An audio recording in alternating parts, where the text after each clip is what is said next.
Bonjour et bienvenue sur la deuxième partie de notre cinquième podcast Les métiers de tech. Nous sommes toujours en compagnie d'Amandine, directrice et chargée de programmation à Travail et Culture, et voici la suite. Tu as mentionné du coup plusieurs fois les publics. Comment gères-tu tes choix de programmation en fonction de la diversité des publics justement? Alors, il y a plusieurs entrées.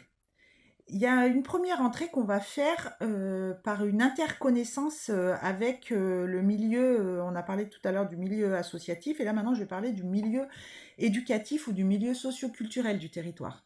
Donc cette entrée, nous on va rencontrer, nous quand je dis nous c'est l'équipe, on va rencontrer ces partenaires via l'éducation aux arts et à la culture. Il y a un certain nombre de projets qu'on va co-construire. Donc eux, c'est des acteurs, c'est des acteurs de terrain, des acteurs et des actrices de terrain. Ils connaissent parfaitement les jeunes avec qui ils travaillent, l'école dans laquelle ils sont, les adultes qu'ils accueillent. Donc c'est des relais extrêmement précieux. Eux, ils font remonter un certain nombre d'informations de leur public, notamment peut-être des fois en co-construisant avec Pierre des projets pour l'année prochaine, en évoquant des pistes de travail ou des thématiques qu'ils aimeraient bien mettre en réflexion. Donc ça, c'est extrêmement important. Après, on a parlé de la diversité des publics. La diversité des publics, c'est aussi la diversité par l'âge. Donc, on va, par exemple, moi, j'essaye de me former, enfin, d'être pas en me former, mais je le suis, mais d'être en formation permanente sur la question aussi. Je repense à un exemple qui aujourd'hui nous préoccupe beaucoup sur la question de la durée de l'attention de l'adolescent, mais qui se pose aussi à l'élémentaire et qui se pose aussi au jeune public. Donc moi, en fonction de ce que je vais entendre, des remontées que je vais avoir de la part des instituteurs, institutrices, de ce que je vais moi-même observer, je vais être sensible ou en tout cas attentive à faire un choix de programmation en fonction de cette capacité d'attention qu'on m'aura racontée. Parce que notre objectif à nous, c'est de ne pas mettre le spectateur et la spectatrice en difficulté. C'est-à-dire que si on oblige un enfant dont on sait pertinemment que ça, je pense au maternel, on sait qu'un maternel, il a, sauf exception, a une durée d'attention, on va dire, comprise entre 30 et entre 25 et 35 minutes. Eh ben, je vais être attentive à cet endroit et je vais essayer de prendre ça en compte et de ne pas proposer, par exemple, un spectacle de 1h10 à un public de maternelle. Parce que là, a priori, je mettrai en difficulté l'enfant, mais je mettrai aussi en difficulté l'encadrant ou l'encadrante, parce que ça va être compliqué. Donc ça fait partie, voilà, ça typiquement, ça peut influencer un choix de programmation. On a parlé des thématiques, mais il y a effectivement, voilà, enfin, il y a énormément de choses. C'est vraiment une connaissance du territoire et du public, avant toute chose. Quels sont les défis les plus importants auxquels tu es confrontée dans ton métier? Eh bien, alors moi j'aurais tendance à dire que diriger un équipement culturel et artistique, ou artistique et culturel, c'est un défi, déjà. C'est-à-dire que aujourd'hui, mais moi j'exerce ce métier depuis une trentaine d'années et je crois pas que c'est énormément évolué, mais on est dans une crise permanente dans le monde culturel. Et un des principaux défis pour moi, c'est d'avoir une programmation exigeante, de qualité, avec des moyens qui s'amenuisent d'année en année. Donc c'est de garder cette volonté qualitative parce que notre public le mérite. Et ça, c'est déjà un des premiers défis les plus importants. Ensuite, on en traverse tous les jours des défis. Moi, je dirais que directeur ou directrice d'un établissement culturel, aujourd'hui, c'est être équilibriste. Et ça, c'est un vrai défi, de pouvoir garder la ligne et d'équilibrer sur ce petit fil qui est le nôtre, un ensemble de données extrêmement important. Un des défis également, c'est on travaille dans notre milieu, on travaille énormément en interaction avec les autres. Ça, c'est aussi un défi. C'est-à-dire qu'on va travailler avec le...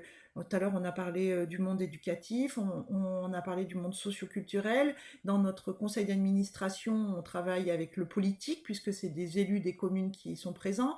On va travailler avec la société civile, qui a des attentes. On travaille également avec l'industrie, avec l'entreprise, qui a aussi un autre schéma de pensée et d'action. Donc, c'est un défi permanent. Et puis, notre plus grand défi, c'est de conquérir les publics. Ça, c'est un vrai défi aussi.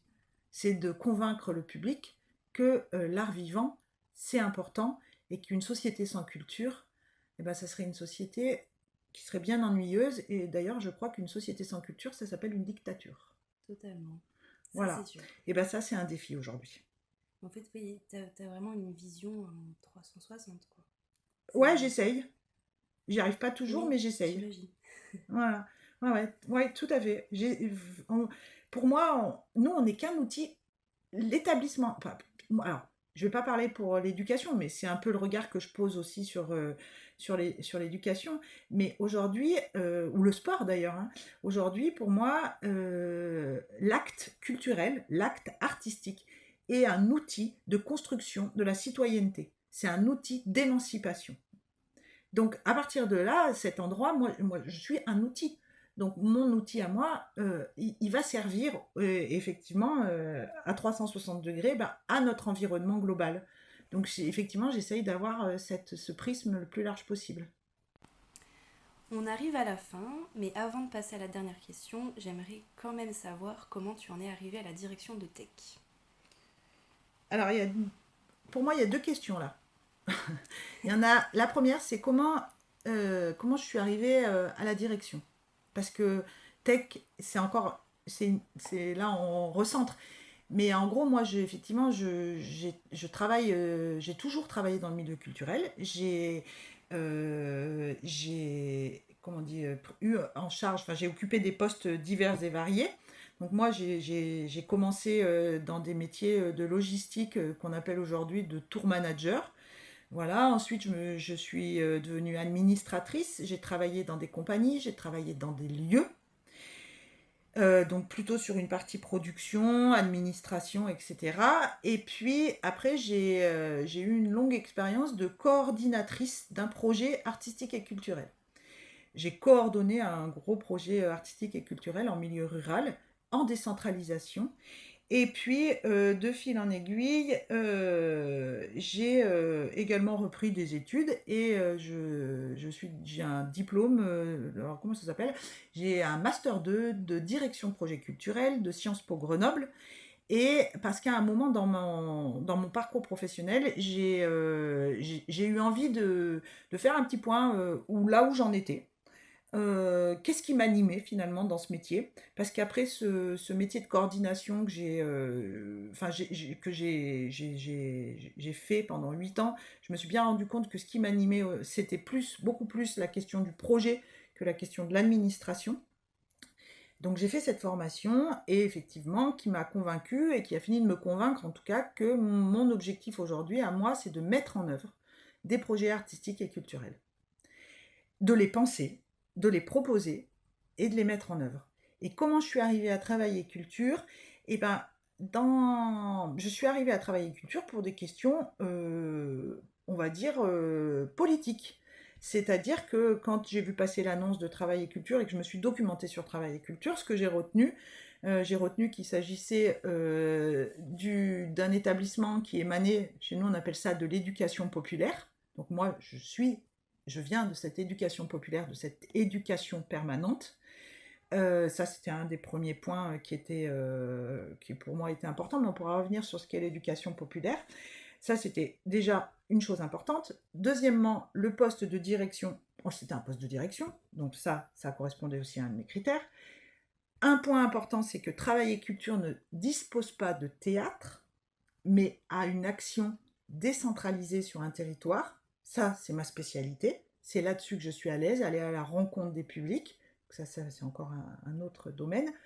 Après, il y a des choses beaucoup plus techniques c'est en Isère. Moi, j'ai toujours travaillé en Isère et j'ai une très bonne connaissance du tissu, de la création du tissu artistique Isère-Drôme. Donc ça tombe bien, je suis dans ma zone de confort, on va dire. Totalement. Voilà. Travail et culture est situé dans l'Isère rhodanienne. Et pour le coup, c'est un territoire que je ne connaissais pas du tout, puisque moi, je suis plutôt du côté. J'ai plutôt été du côté du Grésivaudan, sud Grésivaudan, à la frontière Isère-Drôme. Et que du coup, c'était aussi un nouveau défi, un nouveau territoire. Tu as toujours été en milieu rural ou aussi en milieu urbain? Alors non, alors j'ai tout fait. J'ai envie de dire que j'ai jamais été en milieu urbain ordinaire. C'est-à-dire que j'ai beaucoup travaillé dans des quartiers sensibles. Je pense à Grenoble notamment. Oui. Ensuite, j'étais en milieu montagne et rural, enfin montagne et rural, donc avec des histoires de mobilité notamment qui sont relativement importantes. Je pense au plateau du Vercors par exemple, sur lequel j'ai travaillé, ou le plateau Mathésin, la Mure. Là, c'est un milieu, moi je qualifierais rural, et aujourd'hui à Tech, je le qualifie pas forcément de rural. C'est un territoire entre Bièvre et Rhône, c'est un territoire pour moi qui est disparate, c'est-à-dire qu'il y a des vraies entités rurales quand on va vers l'est du territoire, mais en même temps, tout le couloir rhodanien, pour moi, c'est une zone périurbaine. Oui. Donc là, on est effectivement dans un territoire que moi, je connaissais peu, puisque je connais la ville, les quartiers politiques de la ville, la montagne, la campagne, très isolée, quand je dis très isolée, pour donner une petite idée quand je dis très isolé, c'est des villages où il y a 80 habitants, des communautés de communes où les gens sont moins de 6000, alors qu'il y a 8 villages ou 9 villages ou 10 villages. Voilà, donc cette typologie, et c'est pas celle de là où travaille Tech aujourd'hui. C'est complètement différent. Et c'est aussi intéressant, puisque là, on est sur une vallée industrielle et industrieuse, le couloir rhodanien, et puis en même temps, on est sur une activité, enfin économiquement, on dirait une primaire, quoi, c'est-à-dire de l'agriculture sur une partie de l'autre territoire. Voilà. Donc c'est encore un peu différent. On vient sur notre dernière question qui a fait réfléchir plus d'un. Si Mm. tu devais décrire ton métier en 3 mots, lesquels choisirais-tu? Alors, c'est peut-être des... Je choisirais déjà en premier le mot de l'utopie. Enfin, mon métier dans le milieu aujourd'hui, c'est l'utopie, c'est dans l'idée de l'idée idéale. Voilà. Moi, il me semble que mon métier, il est caractérisé par cette dimension utopique d'une société, d'un monde meilleur dans lequel, effectivement, et comment on y contribue? On y contribue notamment par les arts et la culture. Donc ça serait... voilà. Mais que l'utopie en ressorte, est-ce que ça crée pas une certaine déception sur certains points? Une déception, non pas une déception. Oui, bah, enfin, non pas une vraie déception, parce qu'on rebondit, mais il y a des fois, oui, moi j'ai l'impression que je rame à contre-courant.